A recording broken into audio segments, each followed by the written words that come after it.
कुछ नाम सिर्फ नाम नहीं होते, वो इतिहास बन के पीढ़ियों के जहन में अमर हो जाते हैं। आज हम आपको बताने जा रहे हैं एक ऐसे व्यक्ति की कहानी जिसका नाम हिमाचल की मिट्टी में नहीं बल्कि आत्मा में रच बसा है। एक ऐसा व्यक्ति जिसे हिमाचल कभी भूल नहीं पाएगा, क्योंकि अगर ये व्यक्ति ना होता तो शायद हिमाचल भी ना होता। साल 1930 का दशक, ब्रिटिश राज का दौर। सिरमौर रियासत के न्यायालय में एक युवा पढ़ा लिखा जज की कुर्सी पर बैठा था। हर दिन वो देखता था कैसे जमींदार लोगों की जमीन हड़पते हैं, कैसे प्रजा को बोलने का हक नहीं है। राजा महाराजाओं के अत्याचारों के खिलाफ उसके मन में आग सुलगती रहती, लेकिन पुत्र धर्म के चलते वह सब कुछ देखता रहा। हर दिन अपने लोगों पर होते अत्याचारों की आग उसे अंदर ही अंदर जलाने लगी और वो सोचने पर मजबूर हुआ, क्या सच में वह इस कुर्सी पर बैठने के लायक है, जबकि अपने लोगों पर हो रहे अत्याचारों के खिलाफ वह न्याय नहीं कर पा रहा है। और फिर वो दिन आया और वो हुआ जो आज भी कोई सरकारी कर्मचारी करने की हिम्मत नहीं दिखाता, और उस समय तो सोचना भी दूर की बात। उस दिन न्यायालय में जब सब पहुंचे तो जज साहब की कुर्सी खाली थी, वो गायब थे।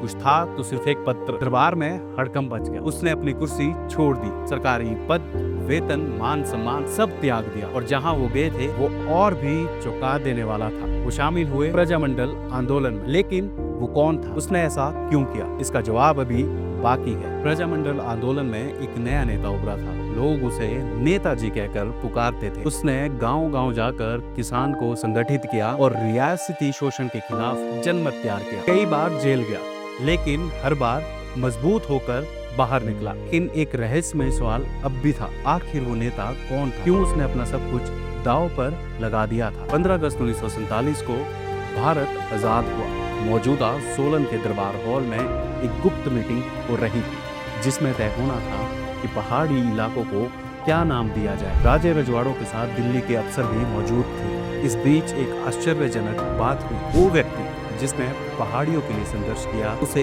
इस ऐतिहासिक मीटिंग में आमंत्रित ही नहीं किया गया था। जिस दरबार हॉल में हिमाचल का नामकरण हुआ, उसे दूर रखा गया था।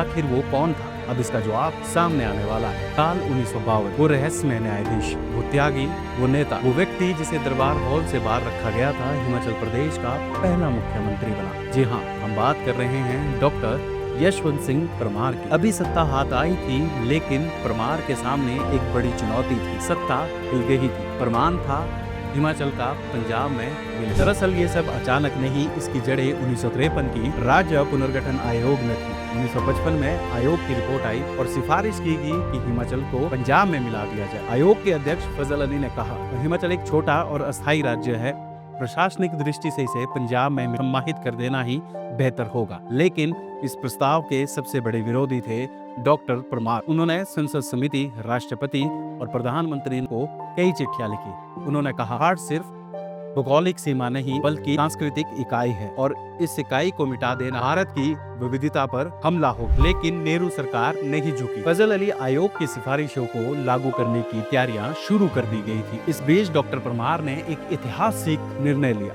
1956 में उन्होंने अपने मुख्यमंत्री पद से इस्तीफा दे दिया। परमार ने साफ शब्दों में कहा, अगर हिमाचल की अस्मिता ही नहीं रहेगी तो मुख्यमंत्री पद का क्या मतलब। परमार के इस कदम ने पूरे देश का ध्यान आकर्षित किया। जनता के दबाव, परमार के त्याग के आगे सरकार को झुकना पड़ा। 1956 को हिमाचल प्रदेश को केंद्र शासित प्रदेश घोषित कर दिया गया। इसके बाद 1963 में डॉक्टर वाई.एस. परमार एक बार फिर हिमाचल प्रदेश के मुख्यमंत्री बने। उसके बाद जारी हुआ सिलसिला विकास का। एक समय की बात है जब योजना आयोग ने डॉक्टर परमार से पूछा कि डॉक्टर परमार, हिमाचल के लिए आपको क्या चाहिए।